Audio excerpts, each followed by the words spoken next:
Since rhubarb season started for us in upstate New York last month, I have been looking for different recipes to use rhubarb in. There is your traditional strawberry rhubarb, but I want something different. I found this lovely recipe, Rhubarb Cream Pie, and it requires stewed rhubarb. I made a video, I'll put a link in the description box below. So it does take some work, there's several different steps, but what better time to try it with graduations going on, you have kids getting out of school, and July 4th is right around the corner, and rhubarb is still in season. So let's get baking.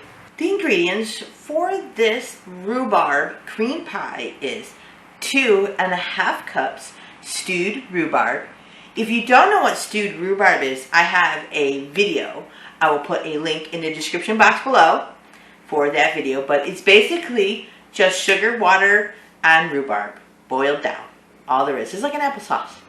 1 cup sugar, 3 tablespoons flour, 1 orange rind, the whole orange rind, grated, 1 tablespoon of butter, 1/3 cup orange juice, 2 egg yolks slightly beaten, 1 pie crust baked. I will put a link in the description box below to the video on my pie crust. And you need 1 recipe for meringue, and we will get to that later.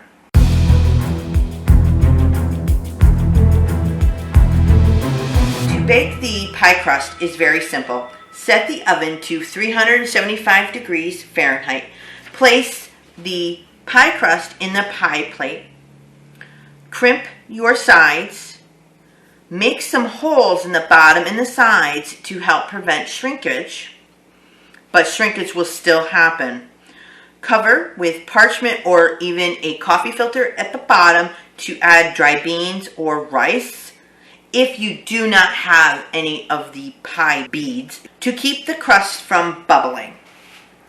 Bake for 20 minutes, then remove the pie crust from the oven. Remove your beans and your paper. The pie crust at this moment is par baked.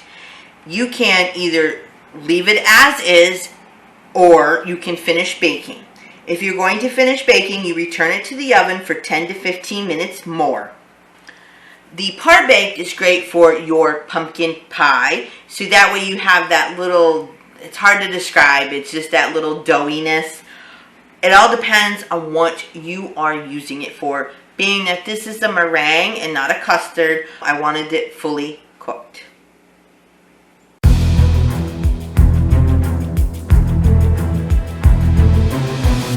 Okay, first I use a non-reactive pot. I just have it from canning. And then we're going to sift together our flour and sugar.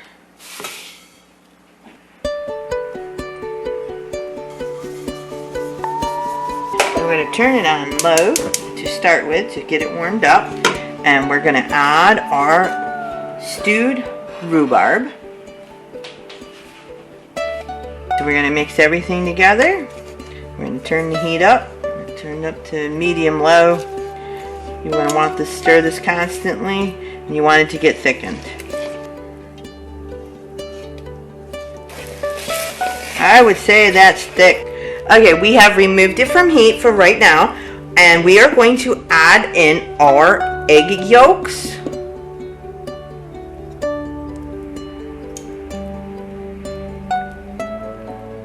So we're going to return it to the heat and cook it for 1 minute.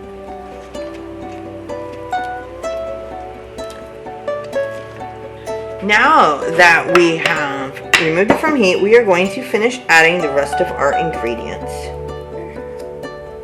The butter don't want to come out. Put some of the orange rind in, the orange juice, alright, so everything's mixed. So now we're just going to let it sit here and rest for a bit and get our meringue ready.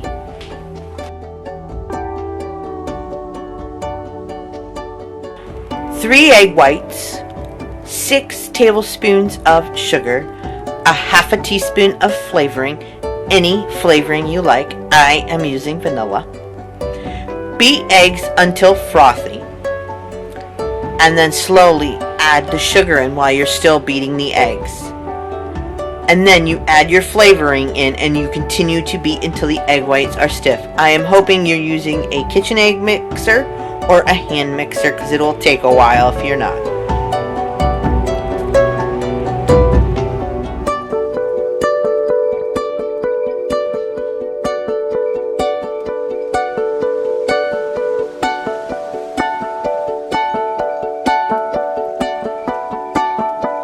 So we're going to cook her for 10 to 15 minutes at 350 degrees, and I'll bring you back when she is set and cool.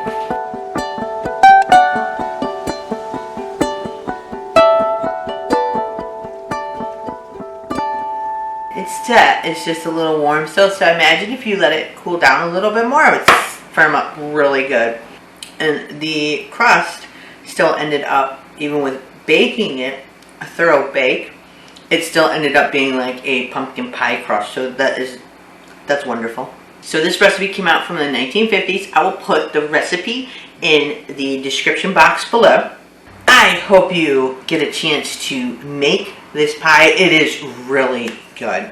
I hope you enjoyed this video this week. If you did, please give it a thumbs up. Don't forget to hit that subscribe button and turn on the notification bells. Thank you, and I will see you on the next one.